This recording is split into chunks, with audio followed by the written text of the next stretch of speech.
ಎಲ್ಲರಿಗೂ ನಮಸ್ಕಾರ. ಗೃಹಲಕ್ಷ್ಮಿ ಯೋಜನೆಯ ಮತ್ತೊಂದು ಅಪ್ಡೇಟ್ಗೆ ಸ್ವಾಗತ. ಗೃಹಲಕ್ಷ್ಮಿಯರಿಗೆ ನಾಳೆ ಒಟ್ಟಿಗೆ ಹಣ ಪಡೆಯುವ ಅವಕಾಶ ಬಂದಿದೆ. ಹೌದು ಸ್ನೇಹಿತರೆ, ನಿಮಗೆ ಪೆಂಡಿಂಗ್ ಹಣ ಬಂದಿಲ್ಲ ಅಂದ್ರೆ 21, 22ನೇ ಕಂತಿನ ಹಣ ಬಂದಿಲ್ಲ ಅಂದ್ರೆ ನಿಮಗೆ ಈ ಒಂದು ಹೊಸ ಅಪ್ಡೇಟ್ ಅನ್ನು ಪೂರ್ತಿಯಾಗಿ ಈ ವಿಡಿಯೋನ ನೋಡಲೇಬೇಕು. ಹೌದು, ಖುದ್ದಾಗಿ ಮುಖ್ಯಮಂತ್ರಿಗಳೇ ಹೇಳಿದ್ದಾರೆ. ನಾಳೆ ಆಗಸ್ಟ್ 15ನೇ ತಾರೀಕು. ಹೌದು ಸ್ನೇಹಿತರೆ, ನಿಮ್ಮ ಖಾತೆಗಳಿಗೆ ಒಟ್ಟಿಗೆ 6,000 ಹಣ ಜಮಾ ಆಗ್ತಾ ಇದೆ. ಬನ್ನಿ ಇದರ ಬಗ್ಗೆ ಹೊಸ ಅಪ್ಡೇಟ್ ಅನ್ನು ತಿಳಿಸಿಕೊಡ್ತಾ ಇದ್ದೀನಿ. ಮತ್ತೆ ನಾಳೆ ಹಣ ಎಷ್ಟು ಬರ್ತಾ ಇದೆ, ಯಾವ ಜಿಲ್ಲೆಗಳಿಗೆ ಬರ್ತಾ ಇದೆ, ಇದರ ಬಗ್ಗೆನೂ ಮಾಹಿತಿ ತಿಳಿಸಿಕೊಡ್ತಾ ಇದ್ದೀನಿ. ಆಗಸ್ಟ್ 15ರ ಪ್ರಯುಕ್ತ ಎಲ್ಲ ಗೃಹಲಕ್ಷ್ಮಿಯರ ಖಾತೆಗೆ, ನಿಮ್ಮ ಬ್ಯಾಂಕ್ ಖಾತೆಗಳಿಗೆ ಹಣ ಜಮಾ ಆಗ್ತಾ ಇದೆ. ಒಟ್ಟಿಗೆ ಹಣ. ಹೌದು ಸ್ನೇಹಿತರೆ, ಪೆಂಡಿಂಗ್ ಹಣ ಆಗಿರಬಹುದು, ಯಾವುದೇ ಒಂದು ಕಂತಿನ ಹಣ ಆಗಿರಬಹುದು, ನಿಮ್ಮ ಬ್ಯಾಂಕ್ ಖಾತೆಗಳಿಗೆ ಹಣ ಜಮಾ ಆಗ್ತಾ ಇದೆ. ಇಷ್ಟು ದಿನಗಳ ಕಾಲ ನಿಮಗೆ ಗೊತ್ತಿರಬಹುದು, 21ನೇ ಕಂತಿನ ಹಣ ಬಿಡುಗಡೆ ಆಗಿದೆ ಅಂತ ಹೇಳಿದ್ರು, 22ನೇ ಕಂತಿನ ಹಣ ಬಿಡುಗಡೆ ಆಗಿದೆ ಅಂತ ಹೇಳಿದ್ರು. ಆದರೆ ಎಷ್ಟು ಮಹಿಳೆಯರಿಗೆ ಬಂದಿದೆ ಹಣ ಅನ್ನೋದು ಮುಖ್ಯವಾಗಿ ಇಲ್ಲಿ ಕೆಲವು ಜನರಿಗೆ ಮಾತ್ರ ಗೃಹಲಕ್ಷ್ಮಿ ಯೋಜನೆ ಹಣ ಬಂದಿರುವಂತಹದ್ದು. ಇನ್ನು ಬಹಳಷ್ಟು ಮಹಿಳೆಯರಿಗೆ ಈ ಒಂದು ಗೃಹಲಕ್ಷ್ಮಿ ಯೋಜನೆಯ ಹಣ ಬಂದಿಲ್ಲ ಅಂತ ಚಿಂತೆ ಆಗಿದೆ. ಯಾಕಂದ್ರೆ ಈಗ ಎಲ್ಲರಿಗೂ ಒಟ್ಟಿಗೆ ಹಣ ಬಂದ್ರೆ ಅದು ಒಂಥರ ಬೇರೆ ಆಗುತ್ತೆ. ಹೌದು, ಸ್ವಲ್ಪ ಮಹಿಳೆಯರಿಗೆ ಹಣ, ಇನ್ನು ಸ್ವಲ್ಪ ಮಹಿಳೆಯರಿಗೆ ಹಣ ಬಂದಿಲ್ಲ ಅಂದ್ರೆ ಯಾಕೆ ಬಂದಿಲ್ಲ, ಹಣ ಬರ್ತಾ ಇಲ್ಲ? ಈಗ ರಾಜ್ಯ ಸರ್ಕಾರ ಆಗಸ್ಟ್ 15ರ ಪ್ರಯುಕ್ತ ನಿಮ್ಮ ಖಾತೆಗಳಿಗೆ ಸಂಪೂರ್ಣವಾಗಿ ಹಣವನ್ನು ಬಿಡುಗಡೆ ಮಾಡೋದಕ್ಕೆ ಪ್ಲಾನ್ ಮಾಡಿದೆ. ಹೌದು, ಇದರ ಬಗ್ಗೆ ಇನ್ನೂ ಹೆಚ್ಚಿನ ಮಾಹಿತಿಯನ್ನು ತಿಳಿಸಿಕೊಡ್ತೀನಿ. ಪ್ರತಿಯೊಬ್ಬರು ಹಣವನ್ನು ಪಡಿತಾರೆ. ಹೌದು ಸ್ನೇಹಿತರೆ, 6,000 ಹಣ ನಿಮ್ಮ ಬ್ಯಾಂಕ್ ಖಾತೆಗಳಿಗೆ ಬರುತ್ತೆ. ಹೌದು ಸ್ನೇಹಿತರೆ, ಇದರ ಬಗ್ಗೆ ಮಾಹಿತಿಯನ್ನು ನೋಡೋಣ. ವಿಡಿಯೋನ ಪೂರ್ತಿಯಾಗಿ ನೋಡಿ. ಆದಷ್ಟು ಈ ಒಂದು ಹೊಸ ಅಪ್ಡೇಟ್ ಅನ್ನು ಶೇರ್ ಮಾಡಿ.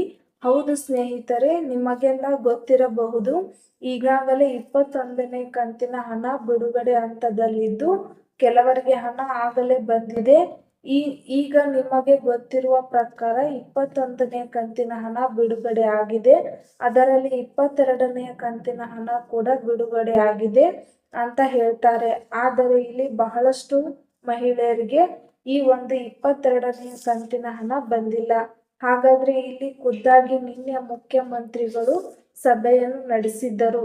ಅದರಲ್ಲಿ ನಾಳೆ ಶುಕ್ರವಾರ ಆಗಸ್ಟ್ 15ರ ಪ್ರಯುಕ್ತ ಪ್ರತಿಯೊಂದು ಮಹಿಳೆಯರಿಗೂ ಗೃಹಲಕ್ಷ್ಮಿ ಯೋಜನೆ ಹಣ ತಲುಪಬೇಕು, ಯಾವುದೇ ಪೆಂಡಿಂಗ್ ಹಣ ಇರಬಾರದು ಅಂತ ಹೇಳಿದ್ದಾರೆ. ಯಾಕಂತಂದ್ರೆ ರಾಜ್ಯ ಸರ್ಕಾರ ಈಗಾಗಲೇ 22ನೇ ಕಂತಿನ ಹಣ ಕೂಡ ಕೊಟ್ಟಿದೆ. ಇಲ್ಲಿ ಆರ್ಥಿಕ ಇಲಾಖೆ ಅಥವಾ ಮಹಿಳಾ ಮತ್ತು ಮಕ್ಕಳ ಕಲ್ಯಾಣ ಅಭಿವೃದ್ಧಿ ಇಲಾಖೆಯ ಸಚಿವೆಯಾದ ಲಕ್ಷ್ಮಿ ಹೆಬ್ಬಾಳ್ಕರ್ ಅವರು ಈ ಒಂದು ಹಣವನ್ನು ಬಿಡುಗಡೆ ಮಾಡುವ ಜವಾಬ್ದಾರಿಯನ್ನು ತೆಗೆದುಕೊಂಡಿದ್ದಾರೆ. ಹೌದು, 21ನೇ ಕಂತಿನ ಹಣ ಮಾತ್ರ ಕೆಲವರಿಗೆ ಬಂದಿದೆ. 22ನೇ ಕಂತಿನ ಹಣ ಇನ್ನೂ ಆಲ್ಮೋಸ್ಟ್ 95% ಮಹಿಳೆಯರಿಗೆ ಬಂದಿಲ್ಲ. ಇಲ್ಲಿ ಇವಾಗ ಏನು ಅಂತಂದ್ರೆ, ಈ ಸಭೆ ಆದ ನಂತರದಲ್ಲಿ ಒಂದು ಆದೇಶವನ್ನು ಮುಖ್ಯಮಂತ್ರಿಗಳು ಲಕ್ಷ್ಮಿ ಹೆಬ್ಬಾಳ್ಕರ್ ಅವರಿಗೆ ಕೊಟ್ಟಿದ್ದಾರೆ. ಹೌದು ಸ್ನೇಹಿತರೆ, ನಾಳೆ ಯಾವುದೇ ಕಾರಣಕ್ಕೂ ಗೃಹಲಕ್ಷ್ಮಿಯರಿಗೆ 100% ಆಗಿ ಹಣ ತಲುಪಬೇಕು. ಹೌದು ಸ್ನೇಹಿತರೆ, ಪೆಂಡಿಂಗ್ ಹಣ ಆಗಿರಬಹುದು, 21 ಮತ್ತು 22ನೇ ಕಂತಿನ ಹಣ ಸಂಪೂರ್ಣವಾಗಿ ತಲುಪಬೇಕು ಅಂತ ಹೇಳಿದ್ದಾರೆ. ಸ್ನೇಹಿತರೆ, ಇಲ್ಲಿ ಒಟ್ಟಿಗೆ ನಾಳೆ 6,000 ಹಣ ನಿಮ್ಮ ಬ್ಯಾಂಕ್ ಖಾತೆಗಳಿಗೆ ಆಗಸ್ಟ್ 15ರಂದು ಬೆಳಗ್ಗೆ 10:30ರ ನಂತರ ನಿಮ್ಮ ಬ್ಯಾಂಕ್ ಖಾತೆಗಳಿಗೆ ಹಣ ಜಮಾ ಆಗುವಂತ ಸಾಧ್ಯತೆ ಇದೆ ಅಂತ ಇಲ್ಲಿ ಮಾಧ್ಯಮಗಳ ವರದಿ ಪ್ರಕಾರ ತಿಳಿದು ಬಂದಿದೆ. ಮುಖ್ಯಮಂತ್ರಿಗಳು ಈ ಮಾಹಿತಿಯನ್ನು ಕೂಡ ಕೊಟ್ಟಿದ್ದಾರೆ. ನಾಳೆ ಈ ಎಲ್ಲ ಹಣ ಸೇರಿ, ಇಲ್ಲ ಅಂದ್ರೆ ನಿಮಗೆ 4,000 ಹಣ ಆದ್ರೂ ಬಂದ್ರೆ ಬಹಳಷ್ಟು ಅನುಕೂಲ ಆಗುತ್ತೆ ಅಂತ ಹೇಳಿದ್ದಾರೆ. ಇವತ್ತು ಏನು ಅಂತಂದ್ರೆ, ಇಲ್ಲಿ ನಿನ್ನೆ ಯಾರಿಗೆ ಈ 21ನೇ ಕಂತಿನ ಹಣ ಬಂದಿಲ್ಲ ಅವರಿಗೂ ಕೂಡ 21ನೇ ಕಂತಿನ ಹಣ ಮಧ್ಯಾಹ್ನ 12:30 ನಂತರ ಬರುವ ಸಾಧ್ಯತೆ ಇದೆ ಅಂತ ಮಾಹಿತಿ ಬಂದಿರುವಂತಹದ್ದು. ಹಾಗಾದರೆ ವೇಟ್ ಮಾಡಿ. ಇವತ್ತು ಬಂದಿಲ್ಲ ಅಂದರೆ 100% ಆಗಿ ಈಗಾಗಲೇ ವರ್ಕ್ ನಡೀತಾ ಇದೆ ಸ್ನೇಹಿತರೆ. ನಾಳೆ ಎಲ್ಲರಿಗೂ ಹಣ ಬಿಡುಗಡೆ ಮಾಡುವ ಸಾಧ್ಯತೆ ಇದೆ ಅಂತ ಇವಾಗ ಈ ಹಣವನ್ನು ಬಿಡುಗಡೆ ಎಲ್ಲ ಸಿದ್ಧತೆ ಮಾಡ್ತಾ ಇದ್ದಾರೆ.